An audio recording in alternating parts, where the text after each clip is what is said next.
Audioteka LT ir leidykla Big Book Talk pristato Michael Bungay-Stanier audio knygą Coachingo įprotis – mažiau aiškinti, daugiau klausti, geresnio vadovavimo stilius. Iš anglų kalbos vertė Paulius Abramavičius, įgarsino Povilas Petrauskas. Ši knyga nesiekia jūsų paversti coachingo specialistu. Ši knyga jums padės tapti geresniu lyderiu, vadovu bei žmogumi, kuris geba vadovauti savo ir kitiems. Tai reiškia, kad teks susikurti paprastą, bet kartu ir sudėtingą įprotį. Nuolat išlikti smalsiam, veiksmų imtis greitai, o patarimais dalytis lėtai. Tai praktiškai pritaikoma knyga, kuri tikrai jums patiks. Coachingo įprotis – mažiau aiškinti, daugiau klausti, geresnio vadovavimo stilius. Legendinis amerikiečių dainų autorius Harlanas Hovardas yra pasakęs, kad kiekvieną puikią country stiliaus dainą sudaro 3 akordai ir tiesa.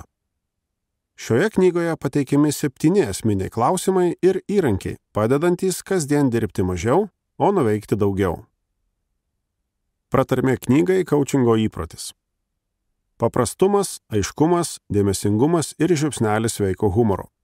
Skaitant Michaelo knygas bei sekant jo veiklą socialiniuose tinkluose, visada to galima rasti. Coachingo įprotis – vienas iš tų pavyzdžių. Čia coachingas perteikiamas negilinantis į kompetencijas, kurių mokytų coachingo mokykloje, o paprastais pavyzdžiais 7 esminių klausimų dėka.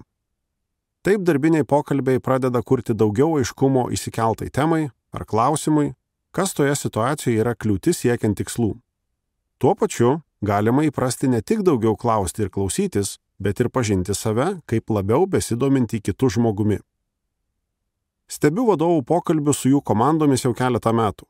Kai jie bent 10% tampa mažiau aiškinantys, ką kitiems reikia daryti ir bent tiek pat labiau įsiklauso, ką jiems komanda nori ir gali pasakyti, bendra atmosfera kolektyve tampa akivaizdžiai geresnė, o gaisrų gesinimų būna žymiai mažiau. Tenka garbės matyti ir konsultantų pokytį, kuomet iš žinančiųjų jie tampa daugiau klausiančiais bei klausančiais. Šis dėmesingumas jiems padeda daugiau sukurti vertės savo klientams, nes labiau įsigilinama ne tik į problemas, kurias reikia tvarkyti, bet ir į žmonių tarpusavio santykius bei mąstymo modelius, kurie tas problemas ir sukūrė. Visa tai įvyksta dėl mažų pokyčių, kuriuos autorius ir jo coachingo įprotis kviečia įdiegti, keičiant savo stilių aiškinant mažiau ir klausiant daugiau. Sudėtinga nebus, tik 7 esminiai klausimai ir šiek tiek pastangų. Vėliau bus juokinga, kad kažkada darėte kitaip. Tuo įsitikinti gali vadovai, komandų lyderiai, nes knygoje yra apstu pavyzdžių, kuriuose galima atpažinti save ir situacijas, kuriuose jau buvote. Besidomintys coachingu, nes knyga padės suprasti, kaip coachingas veikia ir kokią vertę jis sukuria tinkamai taikomas. Coachingo profesijos atstovai, nes, žinoma, kad netyčia, pamiršo, kad visada verta daugiau klausti. Išbandykit, padėkosit savo vėliau. Povilas Petrauskas, Coaching LT įkūrėjas. Jums reikalingas coachingo įprotis. Visiems žinoma, kad vadovai ir lyderiai turi nuolat coachingo sesijomis ugdyti žmonės, kuriuos veda paskui save. Apie lyderystę rašančiuose leidiniuose yra begalė straipsnių, kur įvairūs guru teigia, kad coachingas yra esminis lyderio elgesio atributas. Atrodo, kad coachingo specialistų skaičius auga pagal Mūro dėsnį, dvigubėja kas metus. Netgi Dilbert komiksai laido apie tai juokelius. Ir tai yra ne kas kita, kaip šio reiškinio visuotinio pripažinimo ženklas. Danielis Golemanas, psichologas ir žurnalistas, išpopuliarinęs emocinio intelekto sąvoką dar 2000 metais savo straipsniu Leadership That Gets Results, publikuotų Harvard Business Review žurnale, paliko aiškią žymę šioje srityje. Jis pasiūlė apibrėžti 6 pagrindinius vadovavimo stilius, tarp kurių buvo ir coachingas. Buvo įrodyta, kad pastarasis turi stipriai teigiamą poveikį organizacijos veiklai, mikroklimatui, kultūrai ir galutiniam rezultatui, tačiau kartu tai buvo mažiausiai taikomas vadovavimo stilius. Kodėl? Golemanas rašė, daugelis lyderių mums pasakė, kad šioje sparčioje bei įtampų kupinoje ekonominėje aplinkoje Jie neturi laiko lėtam ir nuobodžiam darbui mokyti žmonės ir stengtis padėti jiems augti. Atkreipkite dėmesį, kad tai buvo santykinai nerūpestingos 2000 metų dienos, kai elektroninis paštas vis dar atrodė palaima, o ne prakeiksmas, globalizacija dar tik ruošėsi įgauti pagreitį, o mes dar nebuvome pardavę savo sielų išmaniesiems telefonams. Šių dienų patirtis, dirbant su itin užsiėmusiais vadovais visame pasaulyje, rodo, kad situacija veikiau pablogėjo nei pagerėjo, nes pastaruoju metu visi patiriame itin daug įtampos ir streso. Nors terminas coachingas dabar yra dažniau vartojamas nei anksčiau, tačiau coachingo taikymas praktikoje vis dar nėra plačiai paplitęs reiškinys. Ir net tais atvejais, kai šis vadovavimo stilius yra taikomas, dažnai gali susidaryti įspūdis, kad tai kažkodėl neveikia. Tikriausiai tai jau bandėte ir suklydote. Didelė tikimybė, kad savo karjeros kelyje jau esate susidūrę su coachingo praktikomis. 2006 metais lyderystės ugdymo įmonė Blessing White atliko tyrimą, kuris atskleidė, kad 73% vadovų jau mokėsi apie coachingą ir tai skamba išties viltingai. Kita vertus, panašu, kad tai nebuvo labai naudinga coachingo patirtis, nes iš visų tokiuose mokymuose dalyvavusių tyrimo respondentų tik 23% galėjo įvardinti jų naudą. Kitais žodžiais tariant, mažiau nei 1 iš 4 žmonių manė, kad coachingo mokymai turėjo įtakos pokyčiams jų darbinėje veikloje ar sužadino pasitenkinimą darbu.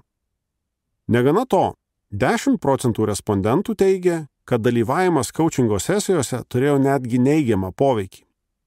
Ar galite įsivaizduoti, kas galėtų norėti dalyvauti tokiuose susitikimuose? Tikiuosi, kad po coachingo sesijos būsiu labiau sutrikęs ir mažiau motyvuotas. Taigi, apibendrinkime. Tikėtina, kad jūs negaunate labai efektyvaus coachingo, įskaitant coachingo mokymus, ir dėl to negalite suteikti labai efektyvaus coachingo. Mano spėjimu yra bent 3 priežastys, kodėl jūsų pirmieji bandymai įgyti coachingo įprotį neduoda norimų rezultatų. Pirma priežastis gali būti ta, kad coachingo mokymai, kuriuose dalyvavot, buvo pernelyg teoriniai, itin sudėtingi, nuobodūs ir atitrūkę nuo pašėlusios profesinio gyvenimo kasdienybės. Veikiausiai kurią nors iš tokių coachingo pamokų radote užsilikusią savo elektroninio pašto dėžutėje.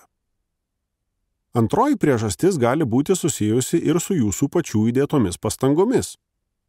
Net jei coachingo mokymai buvo vertingi, galbūt neskyrėte pakankamai laiko ir pastangų naujas įžvalgas paversti veiksmais ir pakeisti savo senus elgsenos įpročius. Visai tikėtina, kad po mokymų buvote įkvėpti naujų idėjų, bet vos tik pravėrus biuro duris, įprasta rutina greitai sugrąžino prie iki šiol taikytų problemų sprendimo būdų. Trečioji priežastis yra ta, kad iš pažiūros paprastas elgsenos pokytis, kai tenka duoti truputį mažiau patarimų ir užduoti šiek tiek daugiau klausimų, pasirodo esantis stebėtinai sunkus. Galbūt jūs daug metų buvote įpratę dalyti patarimus ir už tai gauti paaukštinimus bei pagirimus. Tai leido manyti, kad tokiu būdu kuriama pridėtinė vertė ir pranašumas įgyjamas kontroliuojant esamą situaciją. Priešingu atveju, kai užduodami klausimai, yra tikimybė pasijusti mažiau užtikrintiems dėl teikiamos naudos, pokalbis gali tapti lėtesnis ir atsirasti jausmas, lyg būtų prarandama pokalbio kontrolė. Šis procesas vadinamas įgalinimu. Iš pirmo žvilgsnio vadovui tai gali pasirodyti netoks patrauklus elgesio modelis. Tai nėra taip sunku, tikrai. Didelė tikimybė, kad savo karjeros kelyje jau esate susidūrę su coachingo praktikomis. 2006 metais lyderystės ugdymo įmonė Blessing White atliko tyrimą, kuris atskleidė, kad 73% vadovų jau mokėsi apie coachingą ir tai skamba išties viltingai. Kita vertus, panašu, kad tai nebuvo labai naudinga coachingo patirtis, nes iš visų tokiuose mokymuose dalyvavusių tyrimo respondentų tik 23% galėjo įvardinti jų naudą. Kitais žodžiais tariant, mažiau nei 1 iš 4 žmonių manė, kad coachingo mokymai turėjo įtakos pokyčiams jų darbinėje veikloje ar sužadino pasitenkinimą darbu. Negana to, 10% respondentų teigia, kad dalyvavimas coachingo sesijose turėjo netgi neigiamą poveikį. Ar galite įsivaizduoti, kas galėtų norėti dalyvauti tokiuose susitikimuose? Tikiuosi, kad po coachingo sesijos būsiu labiau sutrikęs ir mažiau motyvuotas. Taigi, apibendrinkime. Tikėtina, kad jūs negaunate labai efektyvaus coachingo, įskaitant coachingo mokymus, ir dėl to negalite suteikti labai efektyvaus coachingo. Mano spėjimu yra bent 3 priežastys, kodėl jūsų pirmieji bandymai įgyti coachingo įprotį neduoda norimų rezultatų. Pirma priežastis gali būti ta, kad coachingo mokymai, kuriuose dalyvavot, buvo pernelyg teoriniai, itin sudėtingi, nuobodūs ir atitrūkę nuo pašėlusios profesinio gyvenimo kasdienybės. Veikiausiai kurią nors iš tokių coachingo pamokų radote užsilikusią savo elektroninio pašto dėžutėje. Antroji priežastis gali būti susijusi ir su jūsų pačių įdėtomis pastangomis. Net jei coachingo mokymai buvo vertingi, galbūt neskyrėte pakankamai laiko ir pastangų naujas įžvalgas paversti veiksmais ir pakeisti savo senus elgsenos įpročius. Visai tikėtina, kad po mokymų buvote įkvėpti naujų idėjų, bet vos tik pravėrus biuro duris, įprasta rutina greitai sugrąžino prie iki šiol taikytų problemų sprendimo būdų. Trečioji priežastis yra ta, kad iš pažiūros paprastas elgsenos pokytis, kai tenka duoti truputį mažiau patarimų ir užduoti šiek tiek daugiau klausimų, pasirodo esantis stebėtinai sunkus. Galbūt jūs daug metų buvote įpratę dalyti patarimus ir už tai gauti paaukštinimus bei pagirimus. Tai leido manyti, kad tokiu būdu kuriama pridėtinė vertė ir pranašumas įgyjamas kontroliuojant esamą situaciją. Priešingu atveju, kai užduodami klausimai, yra tikimybė pasijusti mažiau užtikrintiems dėl teikiamos naudos, pokalbis gali tapti lėtesnis ir atsirasti jausmas, lyg būtų prarandama pokalbio kontrolė.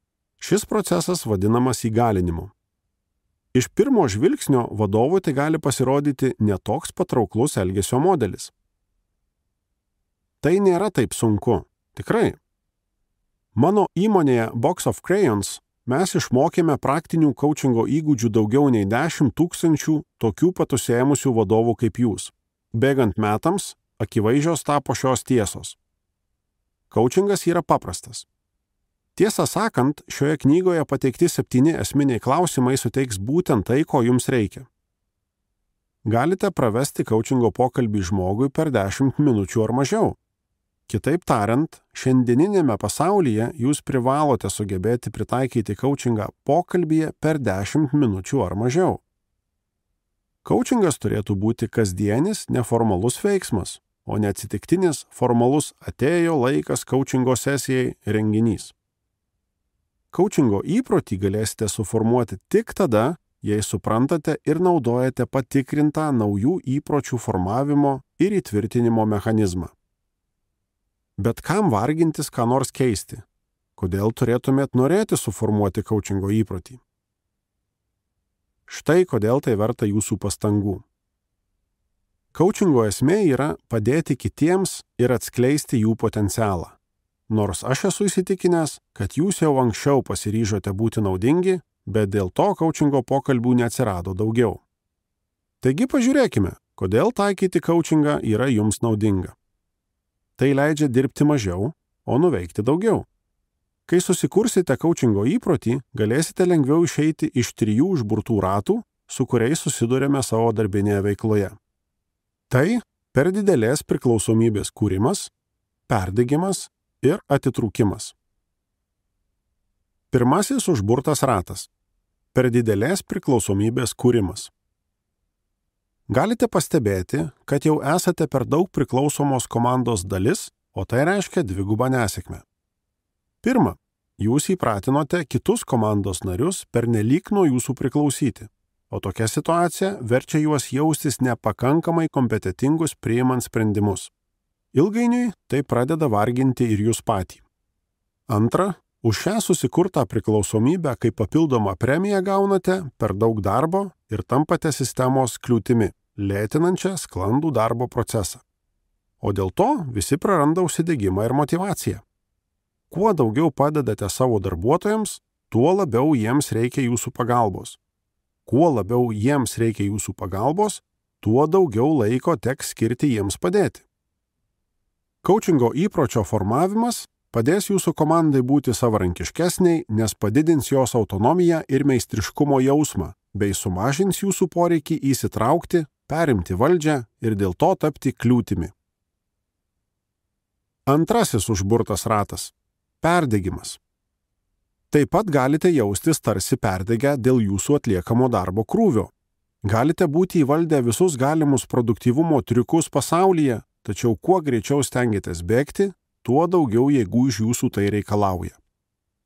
Pasineriant į vis daugiau veiklos ryčių, gausėja ir prioritetų, blaško negailestingas elektroninių laiškų srautas bei nuolatinis vaikščiojimas į susitikimus, todėl darosi sunku koncentruoti dėmesį.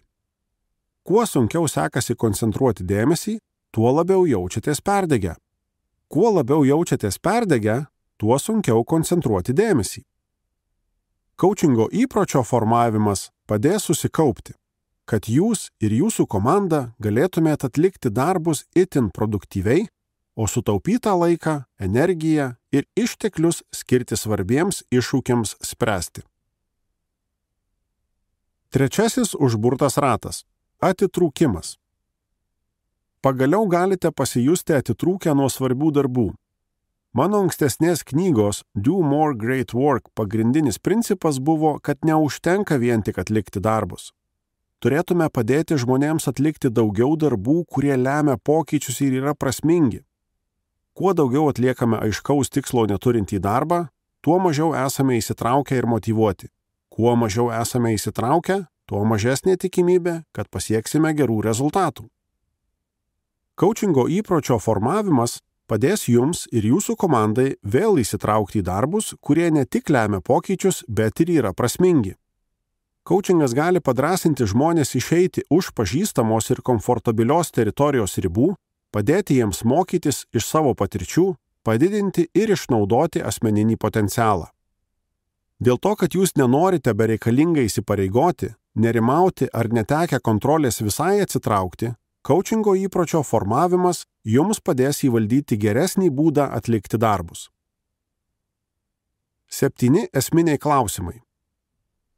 Šios knygos esmė yra 7 klausimai, kurie jūs išves iš šių 3 užburtų ratų ir pakels jūsų darbų atlikimo kokybę į aukštesnį lygį. Klausimai tinka ne tik jūsų tiesioginėms užduotims atlikti, bet ir bendraujant su klientais, tiekėjais, kolegomis, viršininkais ir net su sutuoktiniu ir paaugliais vaikais. Kartais, bet ne visuomet.